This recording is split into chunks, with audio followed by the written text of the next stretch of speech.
Bismillahirrahmanirrahim.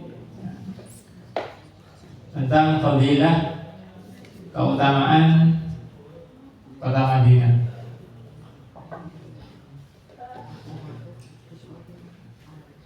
Dalam hadis disebutkan dalam kitab ini bahwa An Abi Hurairah radhiyallahu anhu qala Rasulullah sallallahu alaihi wasallam ala anqabil madinati malaikatun la yadkhuluha at-ta'unu wala dajjal. Nabi Muhammad sallallahu alaihi wasallam dalam hadisnya dalam keutamaan kota Madinah. Kota Madinah ini kata Rasulullah sallallahu alaihi wasallam senantiasa dikelilingi oleh para malaikatnya Allah Subhanahu wa taala. Dan di kota Madinah pula keutamaannya apa? Dalam kota Madinah ini tidak akan masuk yang namanya taun. Taun itu apa? Taun itu adalah wabah penyakit. Wabah penyakit itu tidak akan masuk. Kemudian apa? Wala dajjal, dan juga dajjal tidak akan masuk. Itu adalah keutamaan kota Madinah. Kota Madinah itu adalah kota yang mana termasuk kota haram selain daripada kota Makkah. Kan disebut dengan Al-Haramain, dua kota haram, yaitu kota Makkah Al-Mukarramah dan kota Madinah Al-Munawwarah. Kota Madinah, kalau kota Makkah itu kota kelahiran Nabi Muhammad Shallallahu Alaihi Wasallam. Kalau kota Madinah itu adalah kota hijrahnya Nabi Muhammad Shallallahu Alaihi Wasallam dan wafatnya Nabi Muhammad Shallallahu Alaihi Wasallam. Karena itu, kota Madinah ini dikenal ketika Nabi Muhammad SAW itu sudah hijrah ke sana. Kalau kota Mekah sudah dari dulu terkenal. Tapi kalau kota Madinah semakin terkenal ketika Nabi Muhammad SAW berhijrah ke kota Madinah, kemudian sampai wafat di kota Madinah. Keutamaan daripada kota Madinah, sebagaimana disebutkan di sini, yaitu apa?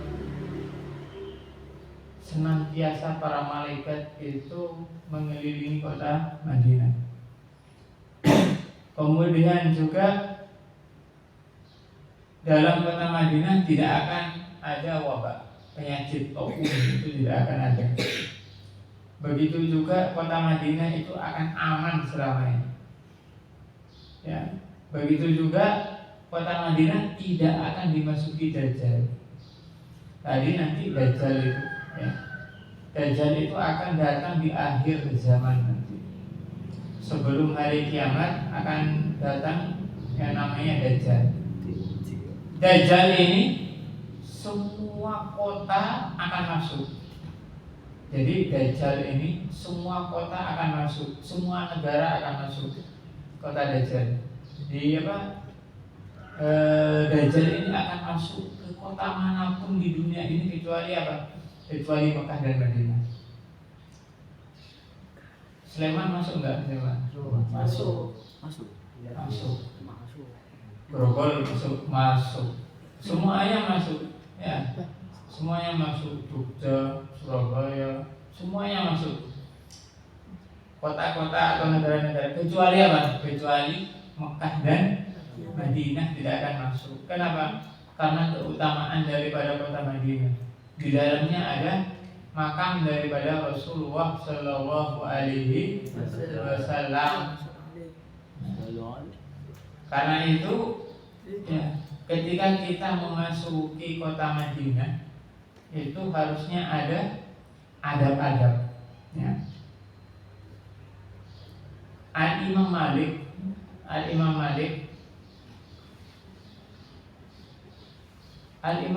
ini, Imam Malik itu kan termasuk daripada salah satu imam mazhab, ya, daripada imam mazhab. Siapa saja imam mazhab itu? Imam Hanafi.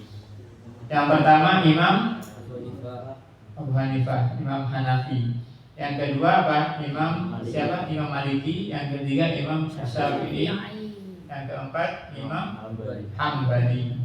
Imam Maliki ini ulama Madinah, kelahiran kota Madinah, kemudian beliau juga besar dan mengajar di kota Madinah. Lah, beliau itu dari takdimnya dengan kota Madinah, beliau itu tidak mau buang hajat itu di kota Madinah, nggak mau.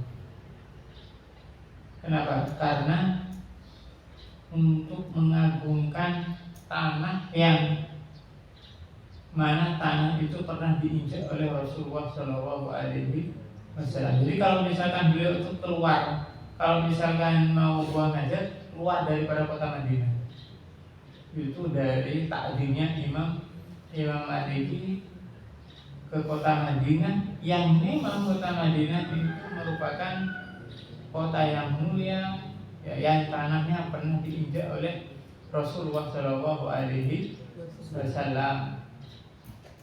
Jadi kalau misalnya kita di kota Madinah, ya, tentunya kalau di kota Madinah pasti kita akan mengunjungi apa?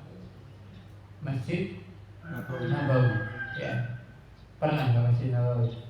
Belum ya. Insya Allah nanti rombongan. Amin. Tur ziarah Rasulullah Shallallahu Alaihi Wasallam. Ya, ziarah Makkah Madinah insya Allah. Ya. Di Masjid Nabawi, ya, kalau misalkan kita sholat di Masjid Nabawi, ya, kalau kita sholat di Masjid Nabawi, itu kata Rasulullah Shallallahu Alaihi Wasallam, kalau misalkan kita sholat di Masjid Nabawi, ya, itu lebih afdal, khairum min alfi sholatin fima siwahu ila Masjidil Haram. Ya. Kalau misalkan orang itu sholat di Masjid Nabawi, itu keutamaannya lebih baik, ya, 1000 dibanding dengan kita sholat di masjid-masjid yang lain selain Masjidil Haram. Jadi kalau misalkan kita sholat dimanapun, di masjid-masjid manapun, itu kelipatan kalau misalkan kita sholat itu 1000 bandingannya dengan kalau misalkan kita sholat di masjid-masjid yang lain selain daripada Masjidil Haram. Kalau Masjidil Haram lebih lagi. Nah, jadi keutamaannya itu yang paling utama Masjidil Haram, kemudian yang kedua adalah Masjid Nabawi. Nah, kemudian kalau misalkan kita sholat di Masjid Nabawi, ya, jangan sampai kita lupa kita sholat di yang namanya Raudhah.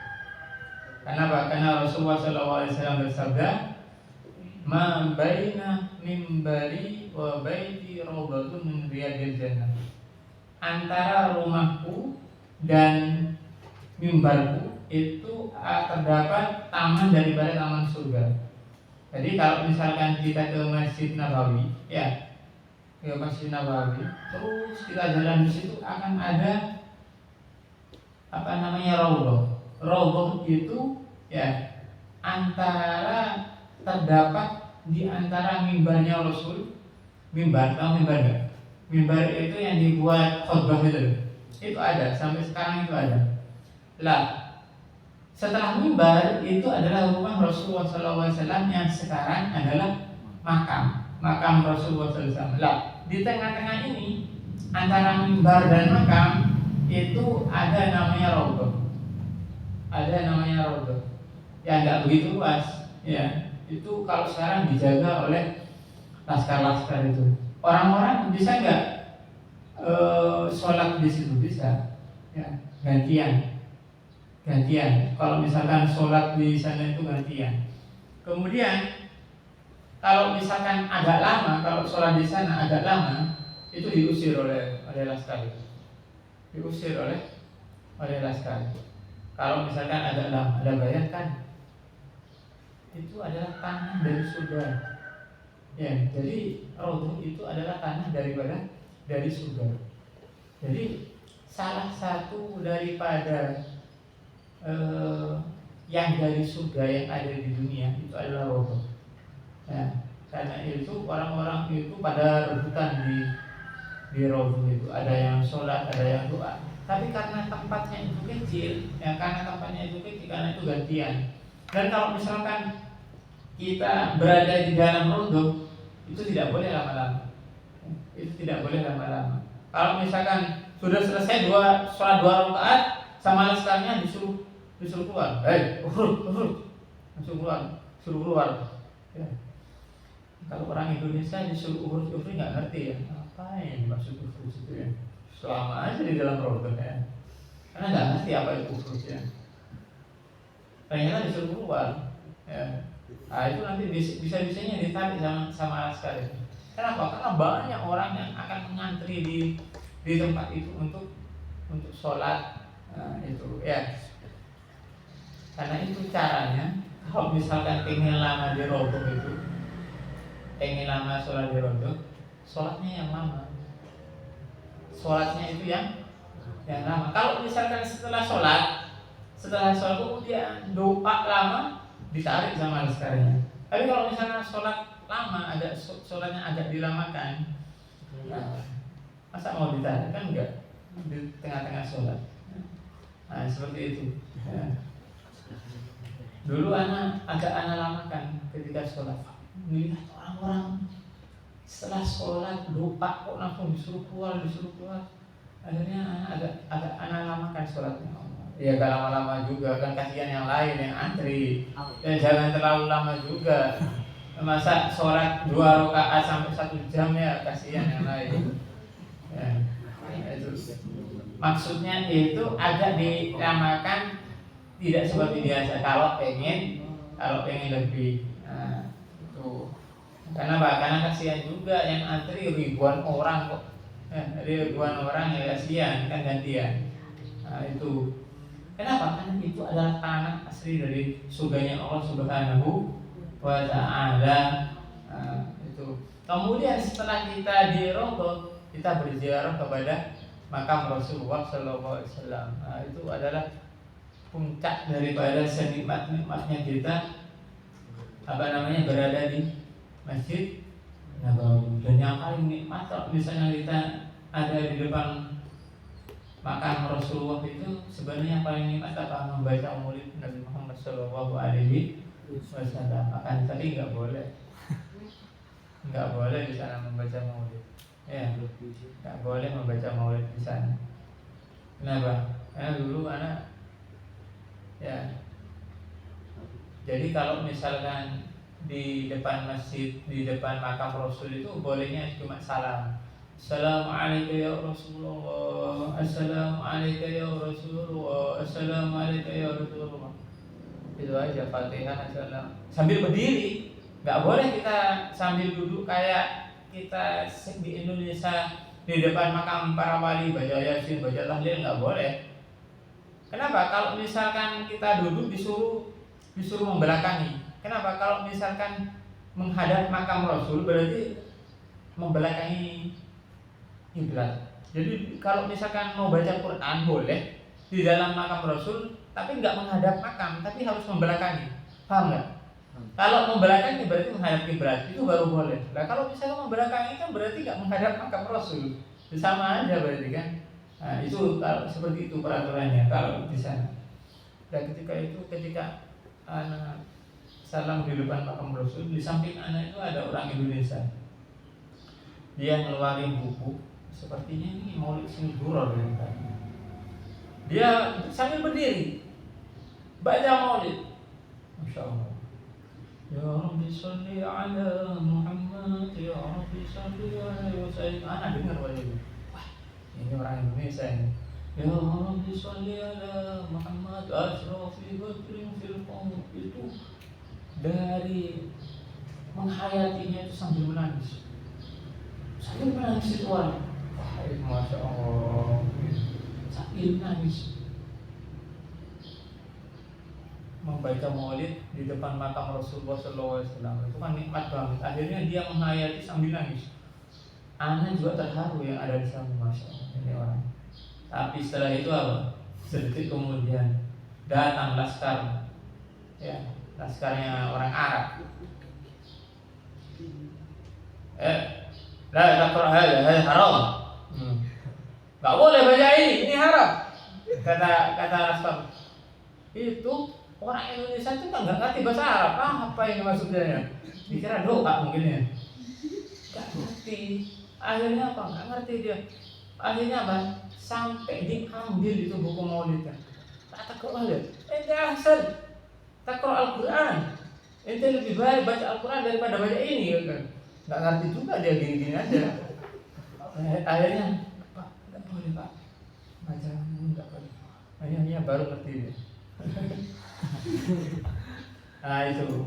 Nah, jadi kalau misalkan di depan makam Rasulullah SAW itu kita bisanya cuma salam. Nah, akhirnya anak punya siasat baca maulid tapi agak jauhan. Baca maulid tapi bukan persis di depan makam Rasul, tapi agak melipir lah sedikit. Kita duduk baca maulid dikhususkan di depan makam Rasulullah SAW. Tadi ya sambil melihat makam Rasulullah SAW, tapi agak jauh. Nggak boleh kita dekat-dekat baca maulid sampai dirampas nanti. Ya. Kenapa? Karena paham mereka tidak sama dengan paham kita. Ya, menganggapnya membaca maulid itu adalah bid'ah. Ya. Padahal kan tidak sama sekali. Padahal itu adalah amalan. Ya. Yang dilakukan oleh para ulama, para aulia kita. Jadi itu adalah Masjid Nabawi yang di dalamnya ada makam Rasulullah Sallallahu Alaihi Wasallam. Kata Rasulullah SAW apa? Man zara qabri wajibat syafaati di yaumil qiyamah. Rasulullah SAW bersabda, barang siapa yang berziarah di kuburku maka dia wajib mendapatkan syafaatku nanti di hari kiamat. Jadi orang yang pernah berziarah di hadapan Rasulullah SAW, kata Rasul, insya Allah akan mendapatkan syafaat daripada Rasulullah SAW.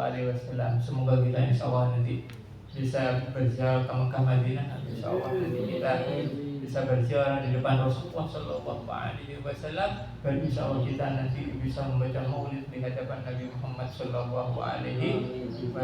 Amin amin amin amin ya Rabbal alamin. Allahumma